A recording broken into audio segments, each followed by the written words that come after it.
So this is what you should have from last week. Last week we drew the head and an ear or two and some hair and a neck.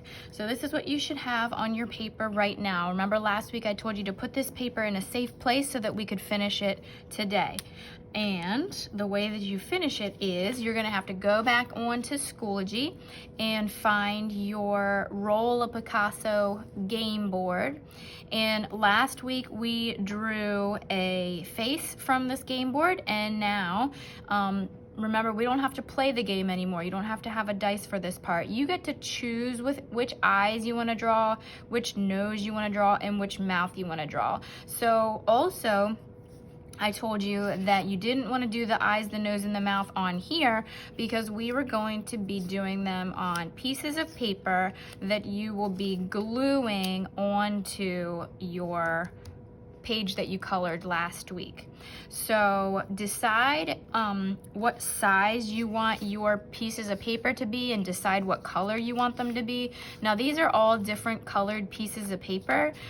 You might not have colored paper at your house, and that's fine. Just use white paper, and if you want to, you can take a piece of white paper or a piece of lined paper, and you can take your crayons and you can color it to be one of these colors, and then cut out a rectangle. You're gonna need 4 rectangles. So like I said, they can be colored pieces of paper or they can be whatever paper you have at your house, but you are gonna need 4 little pieces, 4 little rectangles.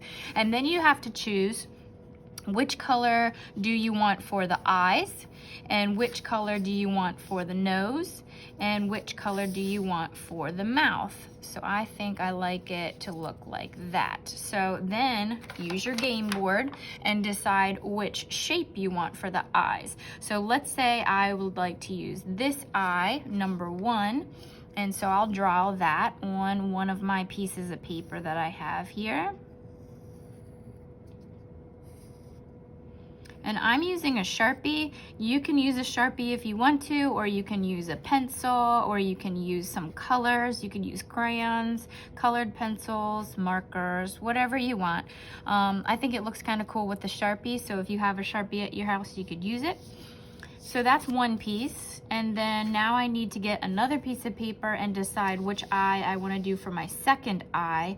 If you looked at the Pablo Picasso examples in the presentation from a few weeks ago, you should remember that Pablo Picasso usually does 2 different eyes. So if you want to do 2 of the same eye, you can, but I'm going to go ahead and do 2 different eyes. And I'm gonna draw the second eye on another piece of paper.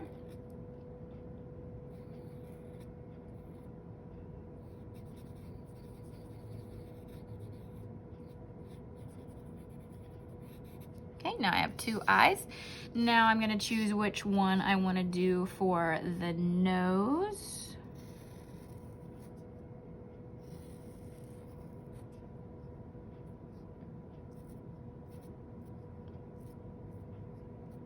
There's my nose. And which one do I want to do for the lips? Let's do this one. There we go.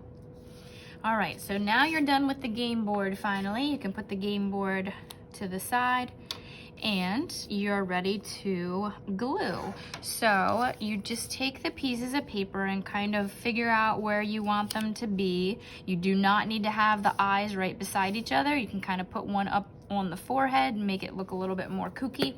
However you want to do it, you get your glue. And if you have a glue stick, that'll probably work the best, but any kind of glue should be fine. And then you just start gluing on these pieces of paper, and I'm gonna overlap mine. So let me glue on this one next because I want to overlap the other ones on top of it. So overlapping just means that I'm covering up part of the other papers. So I'm going to use this orange one and I'm going to cover up some of the red one, and I'm actually going to tuck it underneath of this purple one because I want to overlap them. So here's where the orange one's going to go, over top of the red one, and then I need to put a little bit more glue on my purple one so the purple one can overlap the orange one. There we go.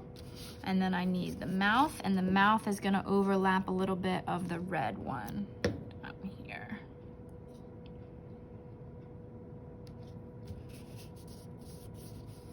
Wonderful. All right, once you get all those pieces glued on there, you are now done with your Pablo Picasso project. Just make sure that you take a picture with your Chromebook and submit it on to Schoology when you're done.